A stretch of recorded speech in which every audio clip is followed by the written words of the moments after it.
और देखिए खुशबू, मैं इस वक्त चाय की एक थड़ी पर हूँ और मैजिक टी का नाम है दरअसल, और राजस्थान के मुख्यमंत्री को कहा जाता है कि पॉलिटिक्स के मैजिशियन हैं।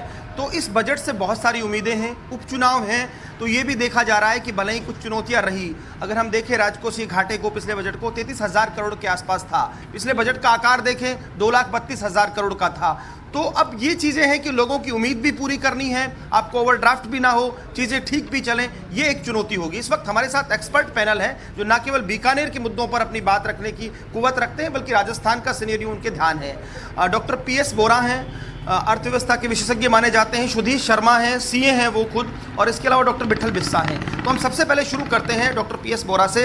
बोरा साहब, बजट का आकार ध्यान है पिछली बार आपको, लेकिन एक सवाल ये बनता है कि पिछली बार की बहुत सी चीज़ें हैं जो मूर्त रूप नहीं ले पाई, ऐसे में कोरोना के बाद बिगड़े हुए हालात, क्या उम्मीद कर रहे हैं आप?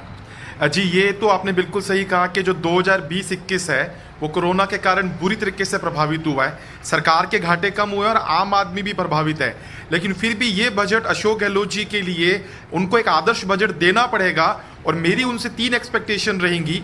पहली एक्सपेक्टेशन तो ये रहेगी कि वो हमारी रूरल इकॉनमी को डेवलप करें। रूरल इकॉनमी का मतलब मेरे एक आम किसान से है। हम ये देख रहे हैं कि सिर्फ एग्रीकल्चर सेक्टर ऐसा था जिसने पिछले साल जब 25% हमारा GDP गिरा उसने सरवाइव किया, और आज हमारा किसान जो है वो किसी कारण से परेशान भी है। तो अशोक गहलोत जी को गांधीवादी अशोक गहलोत तो तभी कहलाएंगे जब वो रूरल इकॉनमी को डेवलप करें, किसान को कृषि के अलावा कोई दूसरा रोजगार का साधन दें। अब चाहे वो MSP के थ्रू प्रोटेक्ट करें या किसी और थ्रू करें। पहला पॉइंट तो ये रहेगा। सेकंड पॉइंट ये रहेगा कि आपने ये भी देखा है कि लॉकडाउन के कारण हजूम का हजूम पैदल गया था, तो मेरी अशोक गहलोत जी से एक एक्सपेक्टेशन रहेगी कि वो MSME के लिए कुछ इस तरीके का अकाउंटिंग इनोवेशन लेके आए कि हर MSME अपनी बैलेंस शीट में कुछ ऐसे रिजर्व्स रखे कि इस तरीके की आपदा के समय वो अपने उन एम्प्लॉयज को जिनका लिविंग स्टैंडर्ड एक इकॉनमी लेवल से नीचे है, उनकी मूलभूत सुविधाओं के लिए उनके पास फंड्स होने चाहिए।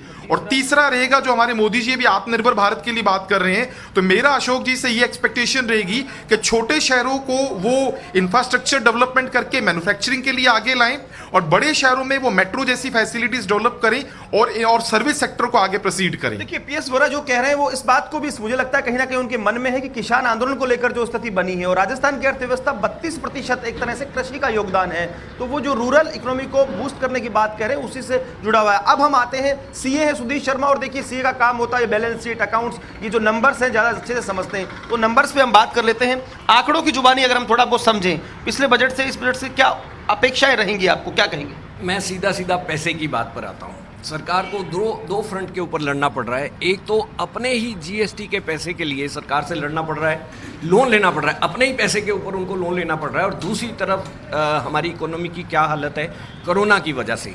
देखिए, इसको सुधारने के लिए सही में जादू की ज़रूरत है, और 3-4 इम्प्लीमेंट अगर काम कर दिए जाएं तो मेरे को लगता है कि सरकार काफ़ी राहत महसूस करेगी। जैसे मैंने पहले भी कहा था कि स्टाम्प ड्यूटी के अंदर सरकार को कुछ सोचना चाहिए। एक रियल स्टेट के अंदर स्टाम्प ड्यूटी कम करने से कम 10 से 12 सेक्टर गवर्नमेंट के हिलते हैं, रोजगार मिलता है, गवर्नमेंट को रेवेन्यू मिलता है, मार्केट में पैसा आता है, बैंकों का लिक्विडिटी बढ़ता है, आम आदमी को रोजगार मिलता है, लेबर बढ़ेगी, आयरन बढ़ेगा, सीमेंट बढ़ेगा, बजरी और इनका सबका कंजम्पशन बढ़ेगा। दूसरा, खेलों के विकास के लिए मेरे को लगता है सरकार एक बहुत बड़ा स्टेडियम राजस्थान को देने जा रही है। और सबसे बड़ी बात है, जादू की जो ज़रूरत है वो हमें आज रूरल क्षेत्र के अंदर चाहिए। रूरल के अंदर सही में मेरे को लगता है हमारे जादूगर कुछ ना कुछ करेंगे, और मनरेगा को शहरों के ऊपर लागू करने की जो बात हो रही है, MNST स्कीम्स को लेकर बहुत सारे हाँ, बिल्कुल। पिछले 2 साल से सरकार अपने बजट में वैट एमनेस्टी की घोषणा कर रही है, लेकिन उसको इम्प्लीमेंट नहीं कर पा रही है। व्यापारियों को इसको लेकर थोड़ा सा रोष है, सरकार को सोचना चाहिए। वैट को खत्म हुए कितने साल हो चुके हैं, लेकिन हम अभी भी उसकी पेंडिंग डिमांड को लेकर परेशान हो रहे हैं, और डिपार्टमेंट की तरफ से कहीं ना कहीं रिकवरी का प्रेशर आता है और पैसा जमा करवा रहे हैं। बाद में अगर एमनेस्टी स्कीम आती है तो किसी काम की नहीं। तो देखिए, MST को लेकर उम्मीद है। अब हम बात कर लेते हैं बीकानेर की। यदि हम बात करें, हमारे डॉक्टर विठल बिस्सा साथ हैं, कहीं ना कहीं कांग्रेस विचारधारा से जुड़े हैं, Rajiv Gandhi study circle doctor BD Kalla के खास माने जाते हैं। तो बीकानेर की यदि हम बात कर ले, पेयजल को लेकर डॉक्टर BD कल्ला बहुत बोलते रहे हैं, लेकिन सबसे बड़ी समस्या रेलवे क्रॉसिंग। हालांकि बजट से सीधा लेना देना नहीं है, लेकिन जैसा कि PS बोरा कह रहे थे कि इंफ्रास्ट्रक्चर छोटे शहरों पर क्या उम्मीद कर रहे हैं आप, एजुकेशन और इसमें? देखिए, निश्चित रूप से जो कोरोना का प्रभाव है वो बजट पर दिखेगा, लेकिन पिछले 2 साल में जो मैनेजमेंट हुआ इकोनॉमी का वो निश्चित रूप से जनता के लिए राहत भरा रहा है।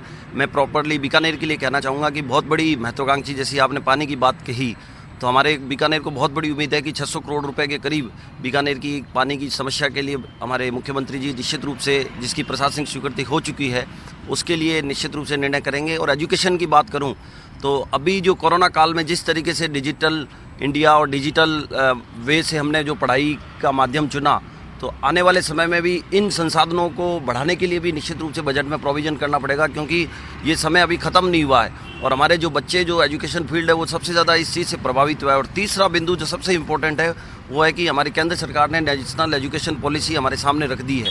अब उस एजुकेशन पॉलिसी को हमारे स्टेट में कैसे इम्प्लीमेंट करना है, ये भी अपने आप में एक बहुत बड़ा चैलेंज होगा हमारे सरकार के लिए, क्योंकि पॉलिटिकल विचारधारा दोनों जगह अलग अलग है। लेकिन क्योंकि देश की एजुकेशन पॉलिसी है और उस एजुकेशन पॉलिसी को किस तरीके से इम्प्लीमेंट करना है, ये भी अशोक गहलोत के बजट में निश्चित रूप से हमें देखने को मिलेगा। और लोकल बीकानेर के एजुकेशन की बात करूं तो निश्चित रूप से हमारे जो विश्वविद्यालय के जो डेवलपमेंट के लिए जो डूंगर कॉलेज और MS कॉलेज के संगठक कॉलेजों की जो बात हमारे दोनों मंत्री पिछले काफ़ी समय से कर रहे हैं, मुझे उम्मीद है कि इस बजट में हमारे माननीय मुख्यमंत्री जी उस घोषणा को भी कंप्लीट करेंगे।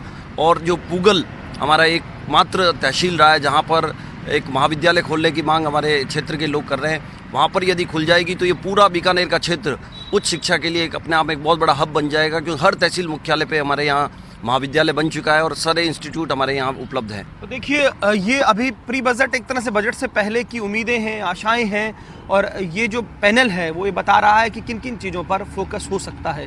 हालांकि 10 बजे ये साफ हो जाएगा, 10-11 बजे कि 11 बजे के करीब कि बजट में क्या लेकर आने वाले हैं मुख्यमंत्री अशोक गहलोत जी। GST के बाद राज्य सरकार के पास बहुत कुछ नहीं रहा है, तो सीधे तौर पर चाय में मिठास और कड़वाहट बढ़ेगा ये सवाल तो नहीं बनता, लेकिन बीकानेर को क्या मिलेगा इससे ज़रूर कहीं ना कहीं फ़र्क पड़ेगा। तो हम पूछ लेते हैं डॉक्टर PS बोरा से, क्या लगता है बीकानेर के लिए आप क्या 2-3 चीज़ों की उम्मीद लगाए बैठे हैं? देखिए, पहले तो बीकानेर के साथ साथ मैं अपने राजस्थान के लिए बात करूं तो मेरी गहलोत जी से एक्सपेक्टेशन है कि पेट्रोल पे जो भी, क्योंकि हमारे राजस्थान बहुत एक तरीके से बदनाम हो रहा है कि 100 रुपया हो गया गंगानगर में पेट्रोल पे, गहलोत साहब किसी भी तरीके से इसको सस्ता करें और एक आदर्श प्रस्तुत करें। और बीकानेर के लिए मैं ये बोलूँगा, शिक्षा क्षेत्र के हिसाब से हमारे पेरेंट्स ने हमें इस टफ टाइम में बहुत सपोर्ट किया था। इनकम टैक्स में कुछ इस तरीके के प्रोविजंस लेके आए कि जो फीसेस जो पेरेंट ने पे की है उनको कोई टैक्सेशन में रिबेट मिले। मेरी ये 2 रिक्वायरमेंट रहेगी। आप क्या देखते हैं, शहर के लिए बात करें आप? क्योंकि बीकानेर में जो बहुत ज़्यादा ज़रूरत है वो प्रशासन, पुलिस, चिकित्सा और इंफ्रास्ट्रक्चर बहुत ज़्यादा ज़रूरत है। सबसे ज़्यादा जोर पुलिस प्रशासन और इंफ्रास्ट्रक्चर के ऊपर देना चाहिए। बीकानेर में सड़कों की हालत बहुत ख़राब है, सरकार को इसके ऊपर ध्यान देना चाहिए और आने वाले 20 साल की प्लानिंग आज से करनी चाहिए। बिल्कुल करनी चाहिए। विठल जी, आपसे जल्दी से प्रतिक्रिया लेते हैं। कोरोना के बाद ये माना जा रहा है कि स्वास्थ्य के लिए बहुत कुछ होने वाला है। पिछली बार 15,000 करोड़ के आसपास था शायद हेल्थ का, जो इस बार बढ़ेगा। क्या लगता है बीकानेर में 2 मंत्री हैं आप कांग्रेस के, यहाँ पर कुछ है उम्मीद? निश्चित रूप से देखिए, हमने पिछले दिनों आप लोगों के माध्यम से ही सुना था कि बीकानेर में एक बहुत बड़ा स्पेशल इंटीग्रेटेड हॉस्पिटल जो प्लान किया गया है, निश्चित रूप से अशोक गहलोत जी उसके लिए काम करेंगे। और ग्रास रूट पे जो जनता क्लिनिक की बात है, तो हमारे यहाँ पर सबसे ज़्यादा जो कोरोना से हम लोग शहरी क्षेत्रों में प्रभावित हुए, उन क्षेत्रों में यदि जनता क्लिनिक खोले जाएंगे तो निश्चित रूप से ग्रास रूट पे भी हम लोगों को मेडिकल हेल्थ के मामले में बहुत कुछ फ़ायदा मिलेगा। कानून व्यवस्था में निश्चित रूप से हमारे यहाँ पर एक मुक्ता प्रसाद क्षेत्र में एक नया थाना प्रस्तावित है। मुझे अशोक गहलोत जी से अपेक्षा है कि वहाँ पर ये नया थाना घोषित होगा। तो देखिए, जो आधारभूत चीज़ें हैं, शिक्षा, स्वास्थ्य, इस पर निश्चित तौर पर फोकस रहने वाला है। स्वास्थ्य की जहाँ तक बात है, ये माना जा रहा है खासतौर पर कोरोना को लेकर जो चुनौती है, अब ये कोशिश हो रही है सरकार की तरफ से कि प्रत्येक जिला मुख्यालय पर कोरोना टेस्टिंग हो, उसके लिए लैब बनाई जाए। इस पर काम हो सकता है। इसके अलावा बात की भर्तियों सहित तमाम ऐसी चीजें हैं, रोजगार की कहीं से लगातार उम्मीदें जरूर है लक्ष्मण, और कहीं ना कहीं वो उम्मीद कितनी पूरी होगी ये भी देखना बेहद महत्वपूर्ण होगा।